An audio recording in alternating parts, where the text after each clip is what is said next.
निर्भीड निष्पक्ष वृत्तांकनाचा बुलंद आवाज राजसत्ता न्यूज। ऋषिकेशच्या शोधासाठी मोहीम अधिक प्रभावीपणे राबवा, आमदार अमोल खताळ यांच्या प्रशासनाला सूचना। शहरातील गंगाबाई घाट परिसरात प्रवरा नदीच्या पाण्याच्या प्रवाहात वाहून गेलेल्या 25 वर्षीय ऋषिकेश नवनाथ गडाख याचा तब्बल 24 तास उलटल्यानंतरही अद्याप शोध लागलेला नाही। दरम्यान आमदार अमोल खताळ यांनी घटनास्थळी भेट देऊन सुरू असलेल्या शोध मोहिमेची प्रत्यक्ष पाहणी केली।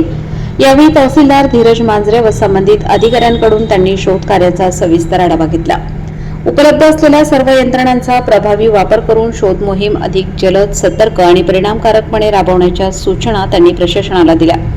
प्रशासनाकडून बचाव पथक, स्थानिक यंत्रणा तसेच प्रशिक्षित शोध पथकांच्या मदतीने नदीपात्रात कसून शोध घेतला जात आहे। याशिवाय ड्रोनच्या सहाय्याने नदी परिसराची पाहणी करून संभाव्य ठिकाणांचा शोध घेण्याचे कामही सुरू आहे।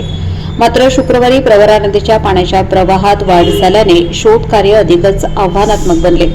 दिवसभर अथक प्रयत्न करूनही ऋषिकेशचा शोध लागला नसल्याने कुटुंबियांची चिंता आणखी वाढली आहे।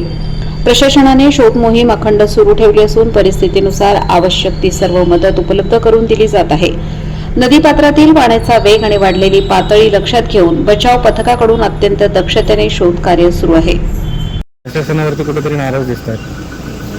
प्रशासनाच्या वतीने कालपासून प्रयत्न सुरू आहे। काल स्वतः मी सुद्धा तहसीलदार साहेबांनी सूचना दिल्यानंतर माहिती घेत होतो, परंतु पाण्याचा प्रवाह वाढत चालला आहे।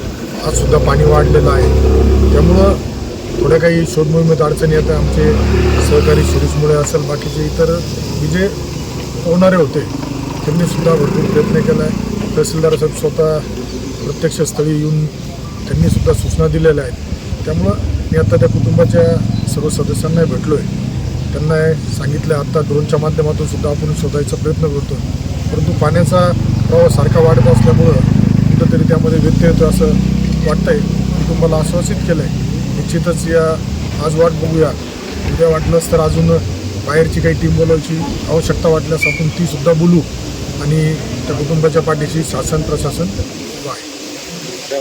कुटुंबियांना असं आश्वासन दिलं होतं की आज नाशिक किंवा नगरवरून टीम येणार होती रेस्क्यूची, परंतु ते अद्याप आलेली नाही। मी माहिती घेतो, परंतु ज्या काही आता खाजगीसुद्धा लोक होते कुटुंबांनी सांगितलं, काही लोक तयार झाले होते, परंतु आज त्या कुटुंबाला भीती वाटते की उद्या यांचं काही झालं, जशी मागल्या कालावधीमध्ये सुगावसारख्या ठिकाणी दुर्दैवी घटना घडली होती, त्यामुळं काही त्याच्या व्यत्यय येतो का ते बघणं गरजेचं ठरलं।